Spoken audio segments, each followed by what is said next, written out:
So we were talking about Bruce Springsteen when we finished our previous podcast, and you had another story.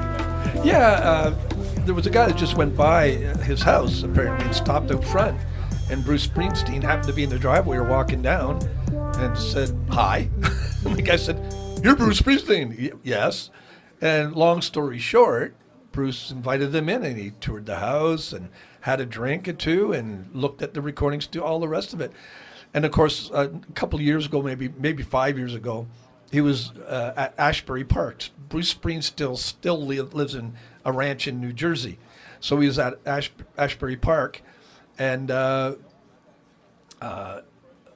bunch of people were just having fun in the park, and he went by on his motorcycle, and he stopped, said, hey, and they went, wow, you're Bruce Springsteen, and they were having shots, right?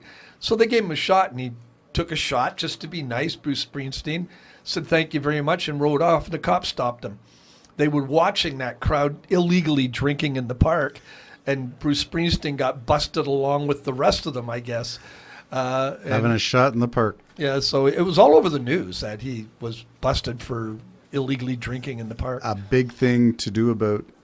Nothing really. Nothing. It was just being a nice guy. Yeah. I'd do the same if I was famous. Public drinking, isn't that now allowed in Ontario? Well, in part, I think. Yeah, they're trying it. There's an experiment. Yes, so, there's an experiment. Yeah, one thing I was telling the boys all got together this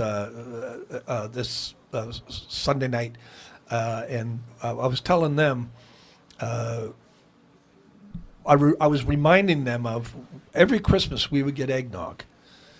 And the guys would fight. My 4 sons would fight over the eggnog. It was just, you'd have to portion it out and everything else. So this one year, my wife and I said, let's just get an eggnog for all of them. We actually put tape on it with their names. Jeremy, Jonathan, James, and Justin. There you go. We had to throw them all out. I say all that to say, once you allow things, sometimes it takes the excitement out of it.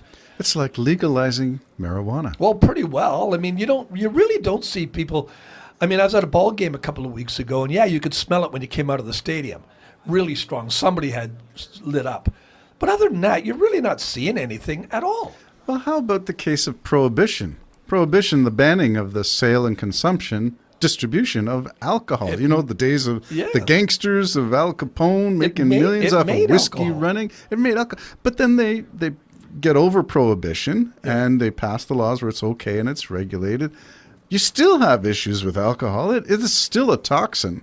Oh, absolutely. But the thing is it's the wild days of the roaring 20s are gone. You know what I mean? Because there was such an excitement about possibility of being busted. The knock on the door, the sliding. Yeah, what's the password? Yeah. And you know the story probably better than Speakeasies. me. The reason that prohibition came along is because a very wealthy dealer in alcohol for all kinds of purposes. I forget what it was, but it would have been rubbing alcohol, that kind. He wanted to control the industry.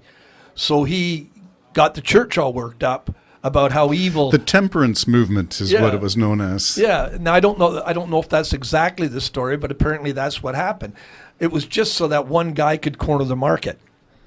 And as it was, probably more booze was sold now that he cornered the market, because it was all underground and everybody was excited and having fun just disobeying the law. And you can't corner the market where there are entrepreneurs willing to have the still on the hill. Yeah. So, and that's probably where a lot of the stills really came from. Pefferlaw was known for its alcohol and stills in the woods. Pefferlaw is my hometown, folks. Not my hometown. That's where I live and have been for 35 years. But they used to run... I'm going to use the old term, rum runners, high-speed boats, but they would get the stuff from Pefferlaw and they would drive it to Lake Ontario and then cross to the United States. Well, there's all kinds of stories like that. There was one story that I know that I was talking to a fellow. He goes, "Oh, Pefferlaw." He says, "We used to go up there because the Leaf games were blocked out." Remember when they used to block out the Leaf games? Yeah. We'd go up there. I think he was Cannington he would go to.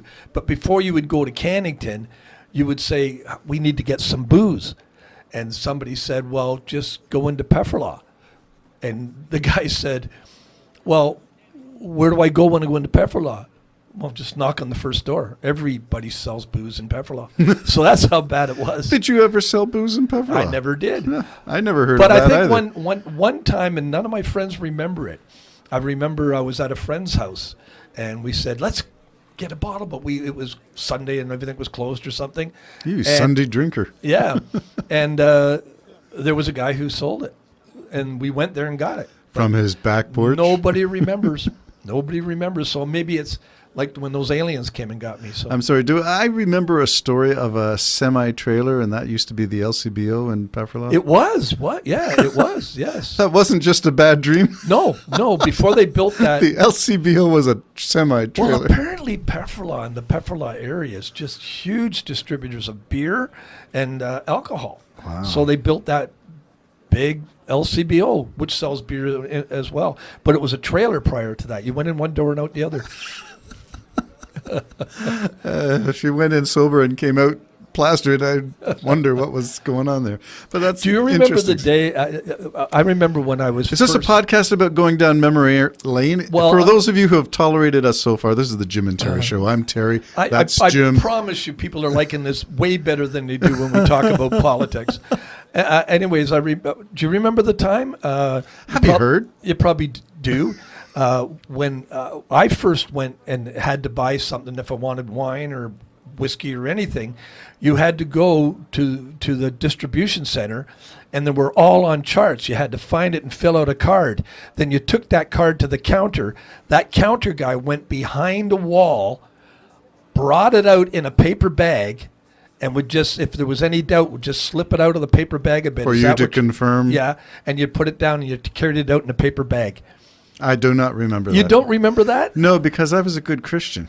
Oh, all right. I didn't indulge. I didn't buy booze or spirits. Not until later on in my post-enlightened Christian All right. era. Well, no, that's what you had to do. Okay. Yep. I was not aware of that. And me being not the best reader in the world back then, I'm a lot better now. Yeah, made it how would dyslexia go in ordering very booze? difficult, because the numbers would be 36, 78, 90.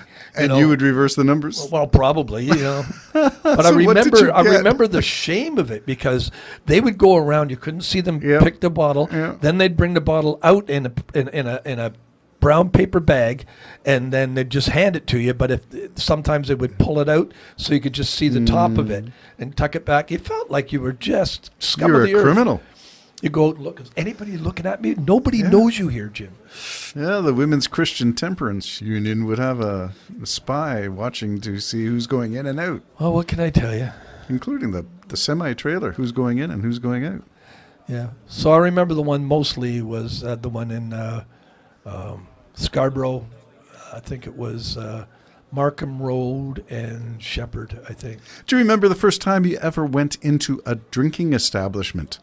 The A first- tavern, a a tavern. pub, a Well, bar. it was funny because there was some well-known ones where I lived, the Knob Hill.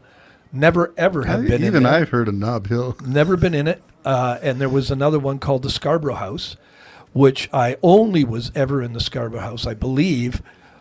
The first time is when my band was auditioning on somebody else's Never equipment. heard We of that. always sounded better on somebody else's equipment, always. And You think you would have learned? so I never frequented it anyways. I really yeah, wasn't. you weren't part of the bar scene. I wasn't part of the bar scene other than when I ended up performing in it. And I know even our good friend Scott Jackson now is playing in bars with his band. What are you going to do when your style's a little different? You can't always play in a church, right? Taking the message to the street might be a way of looking at that. Well, yeah. Well, as you know, I have no problem. It's You've got no problem with a lot of things that I wonder. Hey, that's okay. I'm just wondering about your first experience. My first encounter going into a drinking establishment was to find my father-in-law, who was known to stop there, and we were trying to have dinner, and we had my brother-in-law at the time had to go and retrieve a somewhat cranky, inebriated father-in-law from his drinking hole. That was the first time I'd ever walked inside. I couldn't even see. It was so dark. Yeah, well, I was drinking age, I think, before I ever went into a bar. Like, I just, Nob Hill was there. I actually regret never going in. I mean, it's a famous place, and it's gone. Is that the one with the Chevy? It was a Cadillac. Cadillac Then it mounted- changed to Cadillac. Pink Cadillac or something on the top? Yeah, it changed to Cadillac, and bands like Flood and Gatto and stuff, they would play there. And I never ever went into the place. Yeah. And what can I tell you? I just Famous never places. really been Famous places we've never been to. yeah. Maybe that could be a category or scattergory. Category. Maybe. Okay. I don't know what else what was there? Was there a theme? Where did we start? Well, we started off with Bruce Springsteen being so nice. Oh, we were talking about like that. the humbleness of musicians Yeah. who make themselves accessible to their fans. Well, someone knocked on John Lennon's door once, and he invited him in and said, "Look, guy, I'm just like you. There's no secret to this song. It's just a song." Because he would say, "I know what you mean," and John Lennon said, "I don't know what I mean." But he invited him in. Yeah. Well, hospitality. Oh, matter of fact, there was a story as well when Paul McCartney, a guy came and said, "I'm Jesus." So he took him to the recording session. He said, "What am I going to do?" The guy said he's Jesus. So the guy just sat in the corner, and as they were recording, With the blessing of Jesus. he left. The guy left. That was it. Jesus didn't like your music. There's something wrong. Anyway, that's kind of interesting. All the stories of slices of humanity and musicians and drinking establishments. How did that all? What's the theme? I don't know what the theme is. Maybe there is none. There was just storytelling. We did storytelling. Oh, this is the Jim and Terry Show, telling stories, tall stories, stories that may or may not resemble truth to some extent, loosely moored to reality. Yeah. I don't think I was, after my early teens, I don't think I was a rebel in anything. Really? Yeah. I think you're still a rebel. Cut from that rebel cloth. Anyway, this is the Jim and Terry Show, wrapping up a really weird sort of memory lane. Penny Lane, Beatles. There was a barber showing photographs. Oh, what are they all about? I don't know. Same as she was just 17. My goodness. Lots of stories in those songs. The Jim and Terry Show, wrapping it up. Bye-bye for now.